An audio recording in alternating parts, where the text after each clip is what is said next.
o a qué edad se va descubriendo aquello que es nuestra vocación y que por ahí es lo que en la vida nos va a hacer felices? ¿Qué tema? Yo creo que debe tener que ver con los sueños, ¿no? Eh, por ahí con el juego, cuando uno es chico, dónde se siente muy bien o a qué jugando, o en qué espacio juego, o qué se imagina hacer, ¿no? Eh, a la gente que vi que, no solo hablo de la experiencia de uno, por ahí viste que uno ha mirado mucho el mundo y creo que en eso también, en el modo de mirar nos define un poco quiénes vamos a ser. Pero hay mucha gente que le he visto haciendo cosas con mucha felicidad de niños y de algún modo tenés la foto con el paso de los años y encontrás que aquello que en el origen los ponía muy felices repica con lo que ha sido encontrar su lugar en el futuro, ¿no? En mi caso personal me parece que algo de eso puede tener que ver. En mis recuerdos está jugar a la maestra casi todo el tiempo, hablarle a un montón de gente, eh, imaginar un espacio de un aula con gente que te escucha, que también alguna vez me di cuenta que se parece mucho a un escenario, la disposición de un salón, ¿no? En donde uno todo el tiempo tiene que estar hablando de motivaciones y de hacer que el auditorio esté entretenido, y el auditorio se va a entretener si uno es sincero y si uno tiene una buena letra y un buen papel para desempeñar. Y por ahí he jugado muchas cosas en mi vida y a muchas cosas. Pero cuando te pones a observar, ¿viste? Cuando ya doblamos la cuarta década, que uno empieza esa parte del análisis propio, ¿no? Decís, hay elementos un poco como hilos conductores en las distintas actividades que uno ha hecho. ¿Se puede decir que la docencia o la palabra, más que la docencia, ¿no?, te ha marcado en tu vida? Sí. ¿Ha sido como el hilo conductor en tu vida? Sí. Tengo una vida llena de palabras. Que bueno, ahora estás plasmándola en un libro, has podido plasmarlo, no es una cosa que se haga de un día para el otro, pero No. creo que la palabra bien utilizada, con responsabilidad, con esto de tener argumentos, es fundamental en la vida de los demás. Sí, sí, en la de uno y en la de los otros. Y sabes que también es bueno la capacidad de escuchar. Cuando te digo tengo una vida llena de palabras, no es solo la propia, sino todo lo que uno ha podido capitalizar de la palabra de los otros. Tuve una infancia muy feliz, en donde no sobraba nada, pero tampoco tuve la sensación de que me faltaba nada.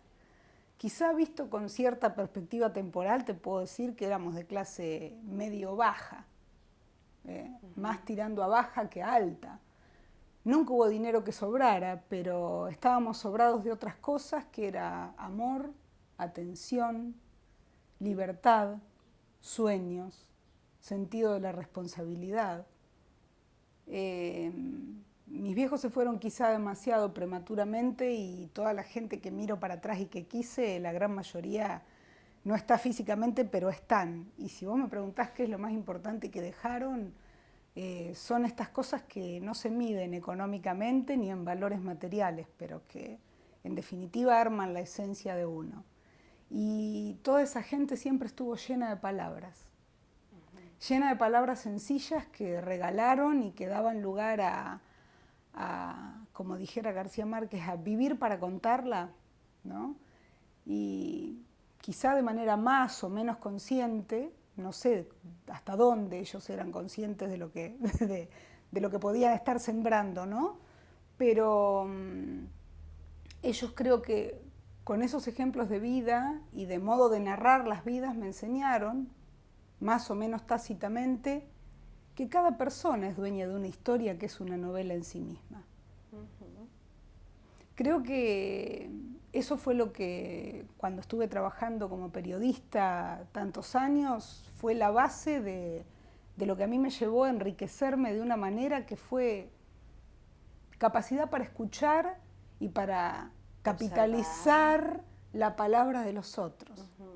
Esta mecánica que estamos teniendo ahora, yo soy una enamorada de la entrevista, del reportaje. Yo no me puedo sustraer nunca a la tentación de mirar en televisión un reportaje bien hecho, en profundidad, en donde la persona tiene la oportunidad de mostrar quién es, aún con lo que subyace, ¿no? No tanto con lo que dice, sino con sus silencios, con sus gestos, con el trasfondo de lo que hay detrás de las palabras también, porque a veces las palabras dicen, pero también dicen otra cosa, y uno se mete en esos laberintos y en esos caminos en donde está bueno indagar. Adriana, ¿cómo comenzaste tu camino de periodista? De periodista concreta, una casualidad.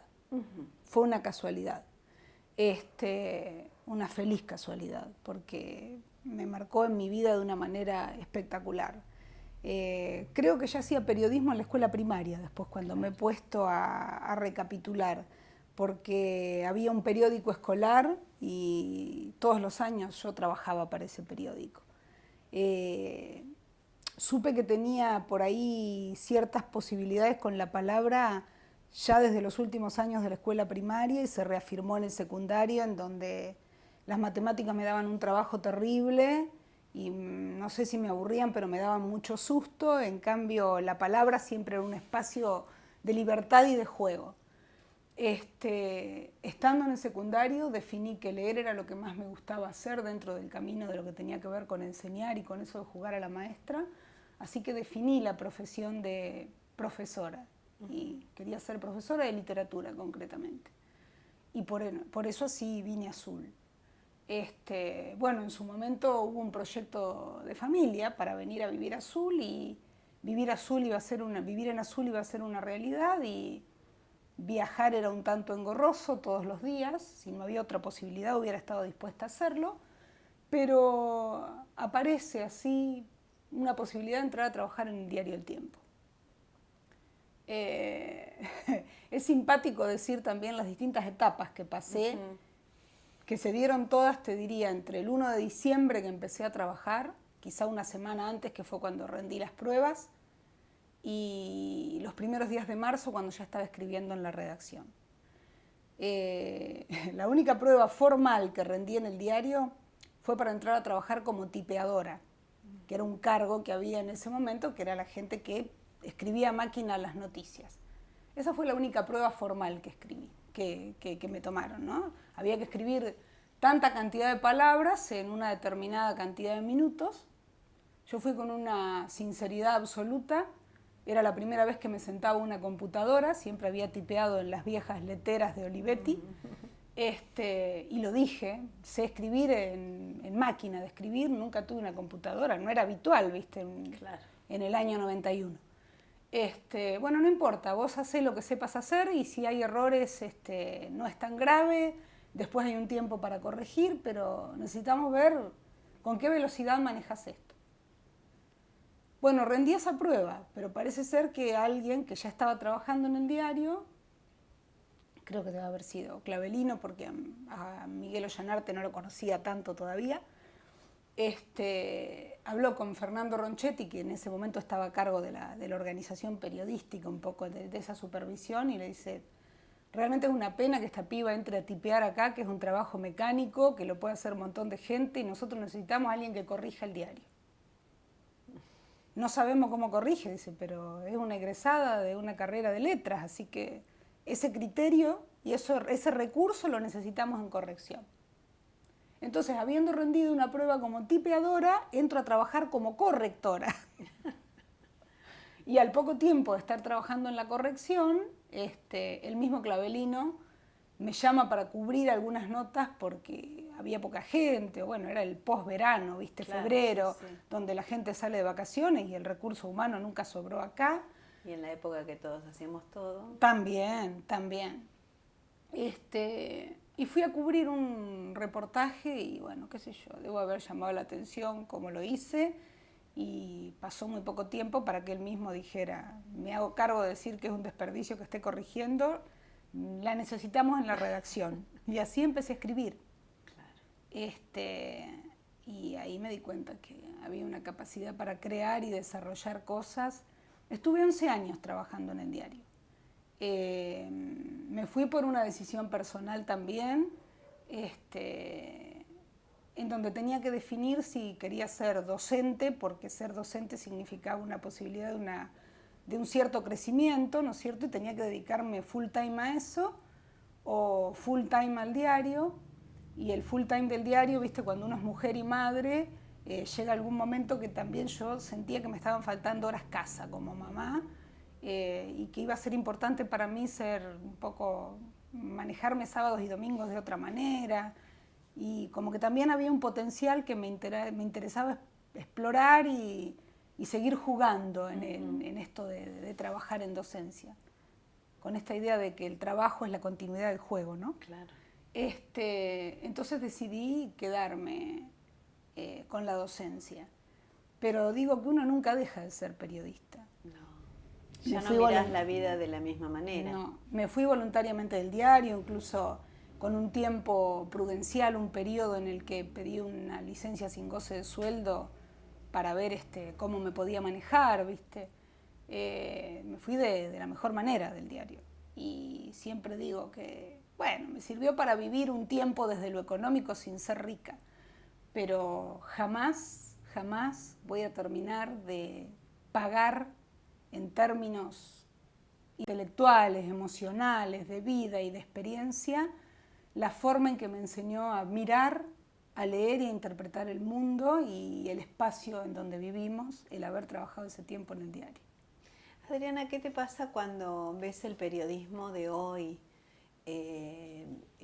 tanto gráfico como televisivo? Creo que estamos ante un nuevo paradigma, si se quiere, ¿no? Es la lectura que yo hago. Sí, creo que debe tener que ver con la hiperconectividad todo esto, ¿no? Tiene que ver, pero también con el vale todo, por Sí. ahí, ¿no? Que por ahí nosotros que nos formamos de otra manera, había ciertos códigos y ciertos valores que no eran inapelables, ¿no? ¿Qué te pasa a vos hoy cuando te posicionás frente a un diario, frente a un programa de televisión? ¿Qué análisis haces? Primero que estoy feliz de no pertenecer a eso. Supongo que es en lo que ha devenido todo este capitalismo salvaje y esta hiperconectividad, en el sentido de que hay que tener todo al instante, de una manera en que el ser humano no lo puede procesar, ¿no? Me acuerdo en el año 95, le hice un reportaje a Eduardo Gruski, que estaba viviendo en Suecia, 1995, y yo ya sentía, ¿no?, esta cosa que uno presiente, que Suecia va mucho más avanzado de lo que era el mundo nuestro, y él me dijo algo que de alguna manera se corroboró con el tiempo. Dice, en las sociedades del primer mundo uno aprende a medir el nivel de instrucción, de inteligencia y de capacidad de las personas, no tanto por la información que lee y que escucha, sino por la que es capaz de desechar. Claro. Creo que en eso está un poco el secreto, que tiene que ser personal. Uno tiene que saber cuándo hay que apagar la tele, cuándo hay que cambiar de canal, cuándo hay que decir en esta radio no, porque no nos olvidemos que estamos inmersos en una situación de capitalismo y lo que impera es la ley de mercado y de la oferta y la demanda, y evidentemente si hay televisión basura es porque hay una demanda de televisión basura. Está bien, en esto de la cultura y de los valores es como el huevo y la gallina, uno no sabe qué empezó primero, si hay demanda porque hay oferta o el exceso de la oferta es la que condiciona y determina la demanda, ¿no? Un gran tema. Pero evidentemente quienes alguna vez pasamos por una formación y por otro mundo y tenemos otra posibilidad desde otra perspectiva, no hablo de posibilidad de poder ni de una situación económica, desde otra perspectiva y desde otra experiencia, somos los que decimos que la tele se puede apagar cuando uno quiere. De hecho, ustedes vinieron a casa, había 3 personas en esta casa en el momento en que entraron y estaba apagada la radio y el televisor. Claro. ¿Ves? Yo también crecí en una casa en donde el primer aparato de televisión entró cuando yo tenía 14 años. Y no porque fuésemos tan pobres, sino porque mis viejos, que habían sido de la generación de la radio, sobre todo mi papá, que era un socialista ultranza, un tipo de valores muy, muy férreos, un ferroviario que vivió como un oficinista, como un obrero ferroviario que después devino en comerciante cuando llega a Loma Negra, pero un tipo muy instruido, en donde estudiar significaba la capacidad de informarse, pero con un criterio pensante. Y él sostenía, pero te hablo de los años 70, en que nada importante pasaba dentro de la televisión y que la televisión deformaba mucho la capacidad de razonar, de pensar y sobre todo de elegir de la gente. Un visionario. Un visionario el viejo David. Sí, realmente. Sí. Y la verdad que tenía razón. Y estábamos hablando de la época de una tele blanco y negro con un único canal en donde se veía más o menos, ¿no? Pero había un universo en la radio. Viste que la radio está tan poblada también de esto, de las palabras que se dicen y de las que se silencian, de las que se pronuncian fuerte y las que se pronuncian bajito, y de las pausas que se hacen porque son necesarias. Esta hiperconectividad también transformó un tiempo en donde nadie escucha.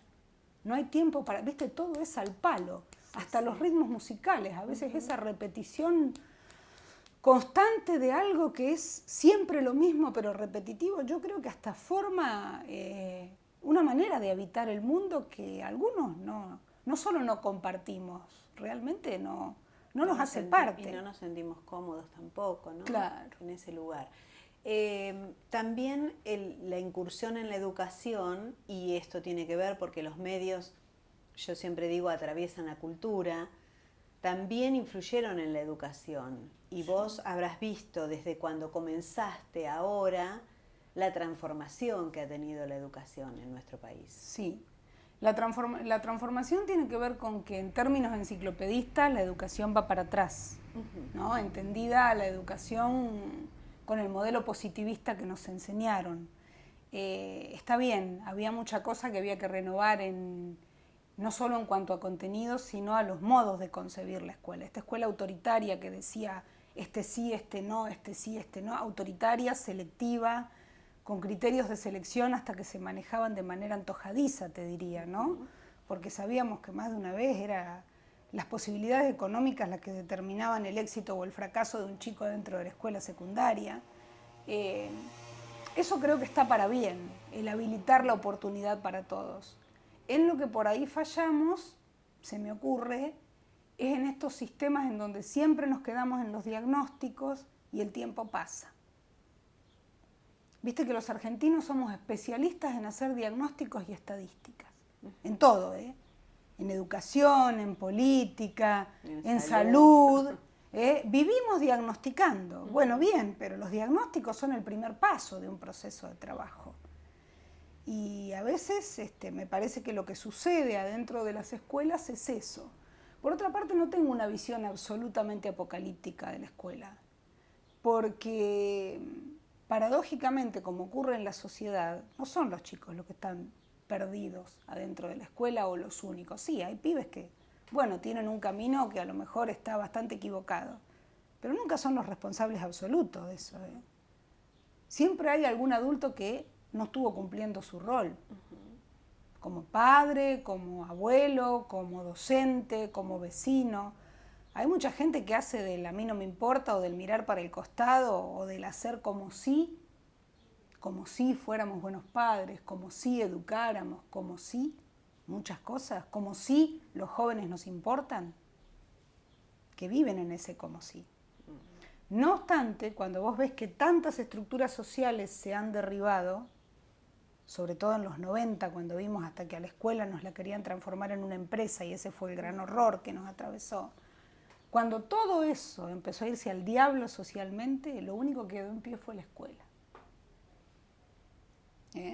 Claro que es duro porque, bueno, entramos en esta realidad en donde el docente ya no es solo docente, se le exigen cada vez más tareas, con un sueldo que no está a la altura de lo que merece ni de lo que necesita. Entonces, en lugar de un trabajo tiene que tener 3, y tiene 3, y como tiene 3, se le descalabra su vida personal y familiar también.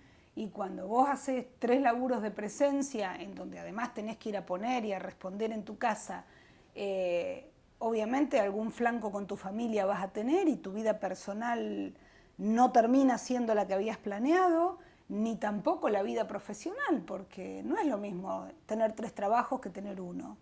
Entonces todo esto ha venido operando en contra. Hay mucha gente que está cansada dando clase, pero... Tampoco cuando lo utilizás como una salida laboral y no como una verdadera vocación, ¿no? Claro, pero tampoco se puede trabajar nada más que desde el sentido vocacional, vos sabés, porque hay así... Mala prensa tiene la docencia en general, ¿no? Sobre todo partiendo de esto de que se trabaja 9 meses y 4 horas por día, 9 meses del año y 4 horas. Bueno, son los discursos que se instalan, ¿no? Pero se instala eso, y hay una sociedad que lo compra, ¿no? Sí. Y hay un detrimento también, incluso, no sé, esto de 180 días de clase que tenemos que llevar a 190. Y la verdad, días de clase para estar en la escuela no haciendo cosas productivas. En realidad los contenidos son lo más importante, más que la cantidad de días. Y el modo en que se transitan esos contenidos y las formas que circulan en la escuela. Yo te puedo asegurar que es verdad, hay chicos que se portan mal, gente a la que les va mal, pero donde vos ponés cuerpo y palabra, pero palabra de igual a igual, una conversación en el tono que estamos teniendo nosotros, no hay adolescente que no responda a eso. Porque vive en un mundo vacío de palabras.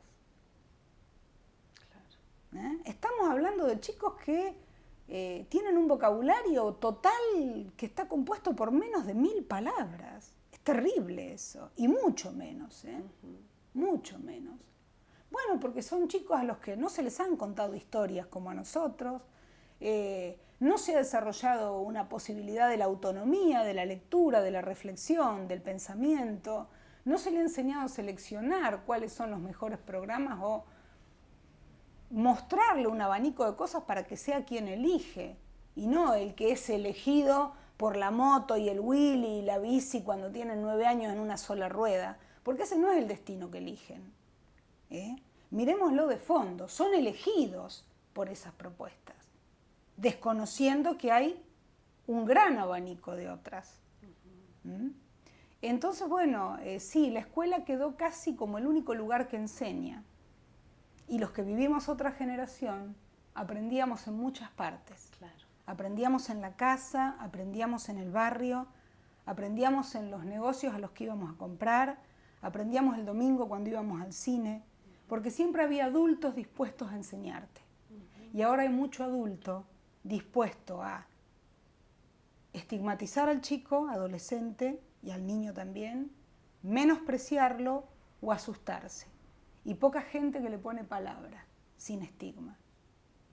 ¿Vos crees que los padres en este momento es uno de las patas de la educación o de la formación de un chico que es la que más débil está? Sí. Sí. Sí, porque es muy fácil ser padre y madre en este tiempo. Materialmente es muy fácil, hasta están dadas todas las condiciones sociales. Pasa con estas maternidades precoces y poco elegidas, porque uno eligió ser madre y fue un trabajo, elegimos ser padres. Aún a veces a cuenta de equivocarnos en muchísimas cosas, ¿no? Pero tratando de ponerle el cuerpo y asumir esas equivocaciones. Hoy hay una sociedad que en verdad te ayuda en ese primer tránsito de una maternidad precoz. Pero un hijo no es nada más que el bebé que reemplaza al bebote o al muñeco que uno tiene cuando juega. Un hijo es para toda la vida y conforme va creciendo en años, la demanda de atención, hasta que realmente logra darle fortaleza a sus propias alas, es cada vez más fuerte. Y los padres se olvidan de su función de padres y de la responsabilidad que esto implica. Está bien, el Estado tiene que ayudar a sacar de la pobreza, a dar oportunidades, pero a veces esta respuesta material tan inmediata cubre eso únicamente. Respuestas materiales. Y a veces se da también cuando no tenés necesidades materiales, que cubrís otras cosas con cosas materiales. Totalmente. ¿No? Es el Totalmente. tener, comprarle, pero no tenés tiempo, no tenés palabras, no tenés juego. A mí me ha pasado con papás de chicos de 12, 13 años que han venido a decirme, el nene no aprueba y está yendo a particular, yo lo mando para que estudie, no sé qué le pasa, qué considera usted que tiene que lograr para que apruebe. Entonces digo, no es difícil que apruebe. Y no sé hasta qué punto es necesario que vaya a particular, por lo menos en la materia que está a mi cargo, porque yo hablo y explico mucho en clase. Siéntense con él un ratito a preguntarle cada día qué hizo en la escuela, qué estudió. Ábranle una carpeta con la misma expectativa que la abríamos cuando el nene venía de primer grado o del jardín. O no abríamos la bolsita todos los días a ver qué traía del jardín de infantes o de la carpeta de primer grado. ¿Por qué no miramos lo mismo cuando va a la escuela secundaria? Si sigue siendo tan hijo como cuando le cambiábamos los pañales, como cuando renovábamos la bolsita o como cuando iba a la escuela primaria y traía ese cuaderno comunicado. Pero hay como una mística de que no hay que invadir la privacidad. O sea, me parece que nos hemos ido a los extremos, ¿no? Es que mirar una carpeta y ver por dónde circula el conocimiento de mi hijo no es lo mismo que abrirle la billetera para ver si tiene condones. O mirarle el Facebook. No es lo mismo. Es ver por dónde circula la formación de mi hijo, de la cual yo como papá soy el primer responsable. Porque estoy trabajando con la educación, que es la que le está dando una herramienta con la cual se va a insertar socialmente. Y si yo parí a este pibe, soy el primer responsable de su inserción social. Y no va a venir de la mano de cuántas cosas materiales tiene. Porque todo lo material se rompe, cae en desuso, es superado por otro. Lo que realmente queda son las otras cosas que a veces no vemos que hay que dar. En esos casos, cuando a mí vienen y me dicen, ¿qué le tengo que dar? ¿Más particular? No, su tiempo, dele. Claro. He llegado a plantear deberes para hacer con papá y mamá. Porque uno ve que faltan estos momentos de conversación conjunta. ¿Vos crees que la tecnología que ha invadido tanto los hogares también ha roto lo que es el diálogo entre los miembros de una familia? A veces sí, a veces no, no hay que echarle la culpa. Digo en la todo. generalidad, ¿no? Porque, a ver, hay gente que no está pendiente de la tecnología, pero también vemos mesas familiares donde los celulares son el protagonista. O sea, hay como una moda Sí. que la gran mayoría la sigue, otras no. Otra tiene una visión un poquito más lejana a lo inmediato y lo puede sortear. Pero en esa moda donde se tiende a caer, la tecnología ha invadido los hogares. Sí. Y se ha hecho un individualismo de la persona que quizá en otro momento era el diálogo, el compartir, esto que vos decís, el contar. Yo no tengo mucho contacto de la vida social de los adolescentes, pero me dicen que ir a una fiesta es patético. Los cumpleaños de 15 y este tipo de reuniones, entre comillas, sociales de los chicos. Están hablando por el celular y perdieron esta posibilidad de la conexión, ¿no? Sí, en muchos lados se da, pero también esto tiene que ver con la circulación de palabra que cada familia le pone. Uh-huh. Hay colegios en donde realmente se entiende y se acata sin problemas la norma de que la hora de clase, por ejemplo, es de clase y que no se puede tener un celular. Y hay lugares en donde no. Pero también ocurre con los adultos. Claro. ¿Viste que en una misa suenan los celulares? Uh-huh.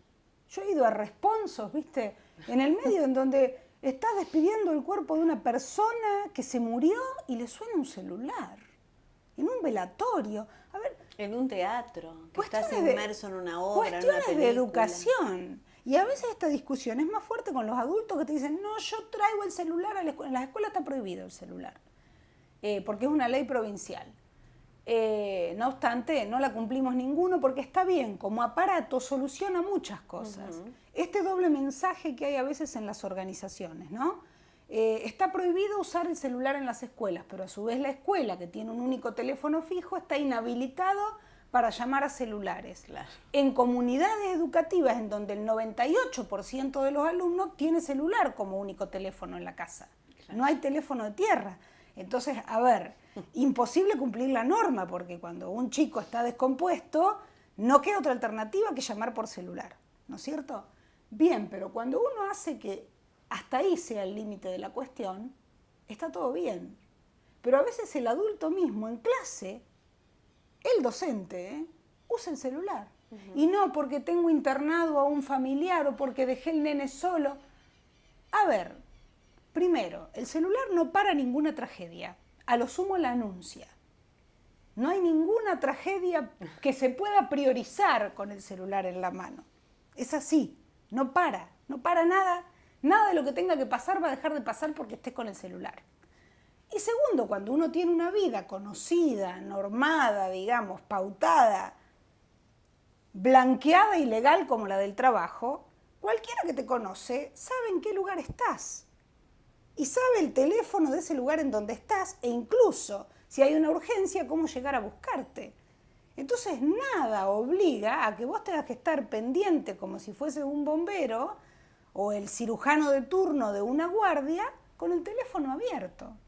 Y con esas cosas también hacemos escuela. Estas cosas hacen de un efecto multiplicador que son las que terminamos relajando como costumbres, porque total, ¿qué importa? Una vez, y hay una vez, hay dos, hay tres, hay muchas y después hay todas. ¿Vamos hacia una evolución de eso o vos crees que vamos a tocar un fondo y vamos a empezar a revertir ciertas cosas que nos han invadido? No lo sé. Vos sabés que me cuesta mucho ser profética a veces de para dónde va a ir la sociedad. No soy del todo negativa en la visión, porque visiones apocalípticas hubo para con nuestra generación también, y hubo antes también. Cuando la gente de los años 60 veía a los jóvenes que hablaban de amor libre y de hipismo, dijeron que el mundo se terminaba ahí, y no pasó.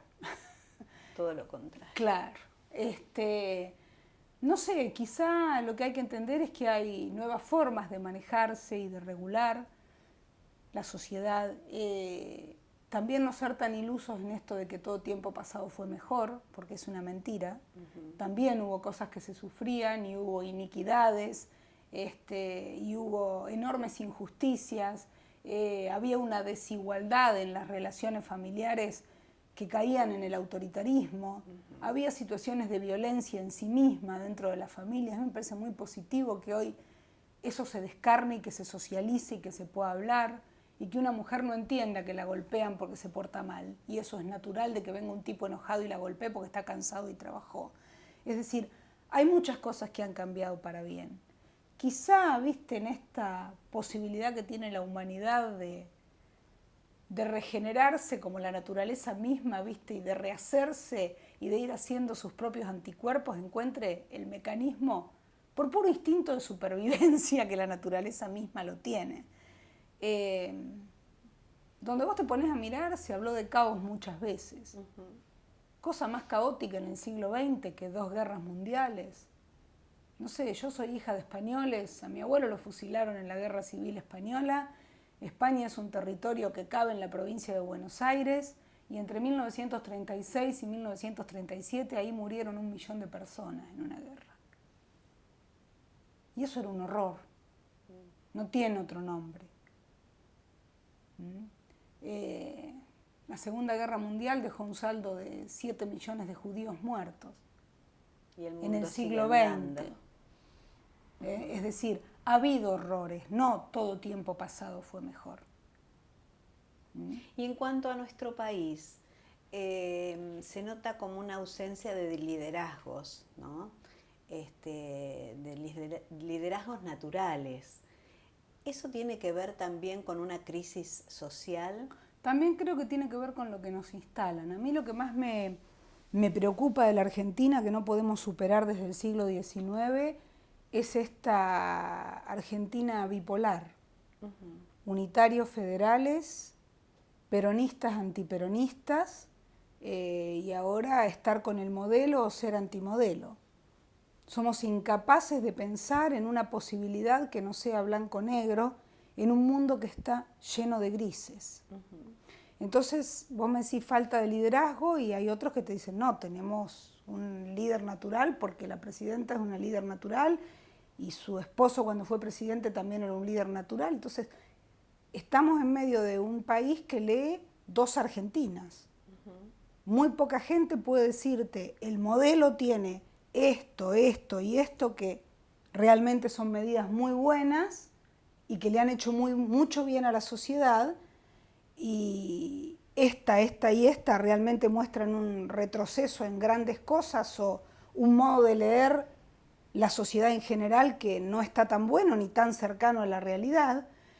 Y parece que no se puede entender que uno diga, me gusta parte de esto y me gusta parte de todo esto. No existe eso. No existe, ¿viste? Siempre te tenés que ubicar en una vereda, ¿no? Y cuando me refiero a falta de líderes, digo, si bien, como vos decís, podemos hacer la lectura de que los Kirchner fueron líderes naturales, pero bueno, ahora está terminando un periodo y no vemos surgir ni dentro de la oposición ni dentro del mismo partido líderes que realmente diga la gente tiene ganas de votar. Vos hablas con la mayoría de la gente, te dice, y no sé, quizá...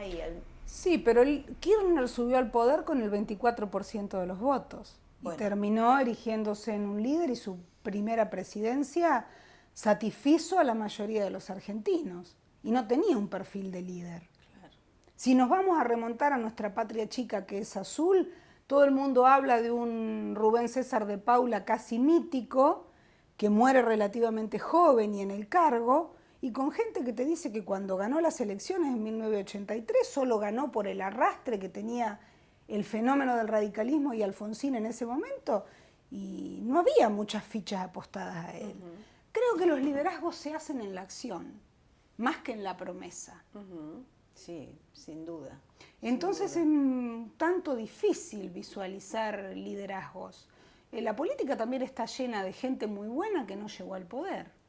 Y a veces también hay que sincerarse de que a muchos no les conviene que los buenos estén en el poder. Totalmente. Porque a veces aceptar el camino de alguien que quiere llevar todo por un camino recto da trabajo. Y a muchos no les gusta eso.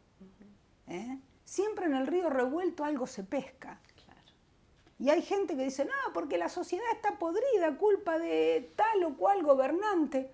Perdón, tal o cual gobernante no lo mandaron ni de Marte ni de Mercurio. Fue el emergente de una sociedad. Y fue votado y refrendado por un montón de gente. Hace muchos años que pasó la época del fraude. Acá las elecciones y los métodos democráticos son completamente transparentes y libres, por lo menos en su procedimiento inmediato, que es el de los comicios.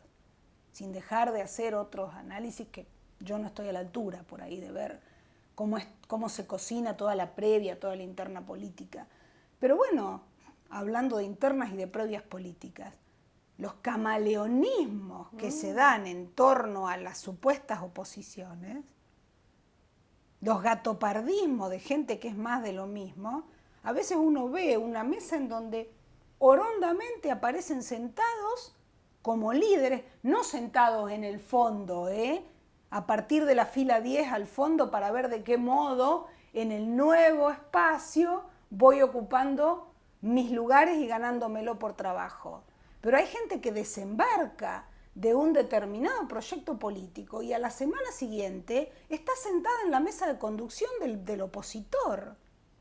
Estará en nosotros ver si los elegimos o no, si eso nos pasa desapercibido o no. Retomo lo de tu papá, saber descartar. Eso era de Gruski. Ah, de Gruski, me lo mezclé. Pero es verdad. Pero saber descartar. Uno ¿no? tiene que saber Creo decir que de esto, ¿no? Es fundamental esa frase, saber descartar. Sí. Poder tener ese poder de análisis o de síntesis para decir, no, esto ya no lo voy a tomar por esto y esto. Y tener la valentía de poder expresar las ideas de cada uno sin miedo. Otra cuestión que a mí, vos sabés que en ese sentido me preocupa mucho es de qué modo visualizamos el poder los seres humanos. Sobre todo el poder político. El poder político es un poder social en un sistema democrático que te ubica como líder en la horizontalidad. ¿Qué quiere decir esto? Yo soy quien tiene que gestionar la cosa de todos, porque soy un igual a todos estos. A ver, esto es lo que nos enseñó la democracia, Grecia. La autoridad o gobierno es del pueblo, eso quiere decir la democracia. Entonces el representante no tiene el poder para sí mismo y sus amigos, tiene la responsabilidad de gestionar de la manera más equitativa posible la cosa que es de todos. El poder es lo más arbitrario y lo más circunstancial y errático que existe. Vos tenés un poder sobre mí, salvo que sea por la violencia, porque si sacás un arma de fuego, lógicamente tenés todo el poder, que es el de la fuerza y el de la violencia, pero vos vas a poder ejercer un poder real sobre mí si realmente yo acato ese poder. Y vos te lo vas a tener que ganar con acciones. No es un espacio que te da en donde vos sos el poderoso para mejorar tu estatus social y no importa el de los demás. Realmente estar en la política, si fuese bien entendida, es para temblar en las propias patas. Totalmente. Es para temblar en las propias patas, porque tengo que ser el responsable de administrar ocasionalmente, porque es un periodo y no es toda la vida, la cosa de todos. Y rendiré cuentas a ese todo. Enorme misión, y es temporal, porque no es una monarquía en donde los poderes se heredaban y venían de una manera legítimamente entendida como que era el depósito de Dios en la tierra, en el monarca. No, esto, si hay un Dios acá, en la tierra, es el pueblo, es la sociedad que te elige, que te mira, que te vota y que ha depositado en vos tu confianza. Entonces el poder es una cosa veramente circunstancial. Totalmente de acuerdo. Y no todo el mundo lo tiene en cuenta. O no lo sabe. Pero, no lo a ver, sabemos. no solo un poder político, a veces el poder social. Social también. No sé, yo estoy en un barrio en donde hay una comisión vecinal. Elegir al que sea presidente o a las personas que formen parte de la comisión vecinal, o qué sé yo, una cooperativa, es elegir a los delegados más representativos para que nos administren a todos. No los convierte en el dueño de la cooperativa, ni en el dueño del barrio, ni la posibilidad de que esté arreglado el frente de su casa y el de los demás no. Pero no siempre eso se entiende. No. Dirigir una escuela no es ser el dueño de la escuela, es tener la responsabilidad de hacer que todos los actores de ese lugar estén tirando para adelante y bien y cumpliendo con la misión que tenemos. No es un dato menor. Claro que no. Y a veces no se entiende de esa manera. No, generalmente no se entiende de esa manera. Adriana, estamos casi llegando al final del reportaje. Yo no quiero dejar de hablar de tu libro porque me parece que es también como un logro, algo que te identifica a vos como persona, como luchadora de la vida, de la palabra, y me parece que tener un libro es algo importante, ¿no? Vos sabés que sí. Gracias por verlo así en principio. Fue el primer libro que publico. Era un poco como que refrendar que yo puedo escribir y que no me dé vergüenza decir que puedo escribir ficciones. Porque ser periodista te ubica en esto de escribir cosas que tienen que ver con el mundo real. En cambio, decir me dedico a la literatura es que te reconozcan en el camino de las ficciones y es bastante sinuoso, ¿no? Porque la receptividad del lector diga me gusta o no me gusta y es quien va a determinar si es bueno o no. Ni siquiera el éxito de ventas, que no es algo que a mí me importe. Este libro tardé 7 años en escribirlo y tiene mucho que ver con mis orígenes.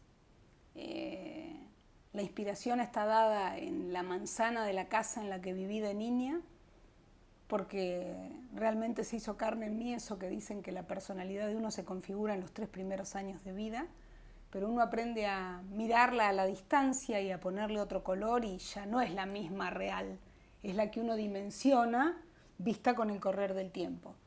Y bueno, Rosa Bomba es eso, surge a partir de un recuerdo, de una planta de rosa que había en uno de los gallineros, en el fondo de la casa en donde yo vivía cuando era niña, en casas que no tenían límites precisos, que apenas estaban divididas por un alambre y sobre esos alambres crecían muchas plantas. Había un universo vegetal, verde, hermosísimo, y en donde todos podíamos mirarnos pero con una mirada de vecino buena y positiva, y en donde realmente las historias nos crecían y nos brotaban como las flores. Entonces me pareció que ese mundo, no el real, sino el que yo evocaba era hermoso, y que merecía contarse en un libro.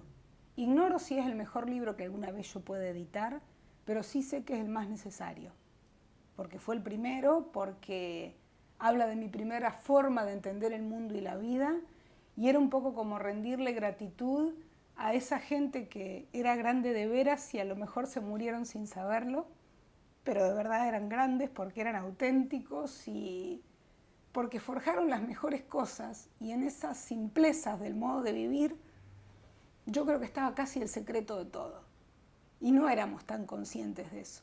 Y visto a la distancia, yo tomé el desafío de narrar un poco lo que me pasaba con respecto a eso que me parece lo más parecido a una felicidad real.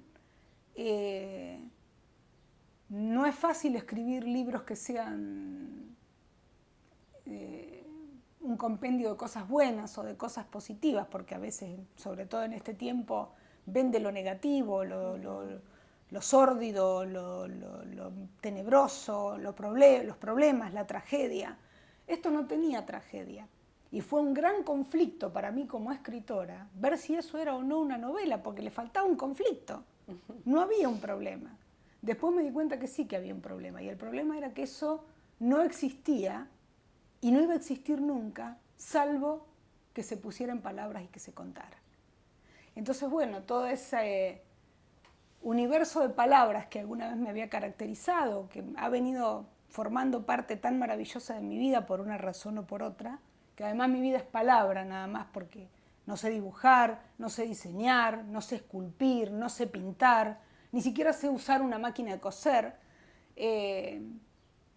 Todo venía por el lado de la palabra, pero la única manera de que eso pudiera ser real y concreto era si yo aceptaba ese desafío de llevarlo a ese formato y de hacerlo una palabra que circulara.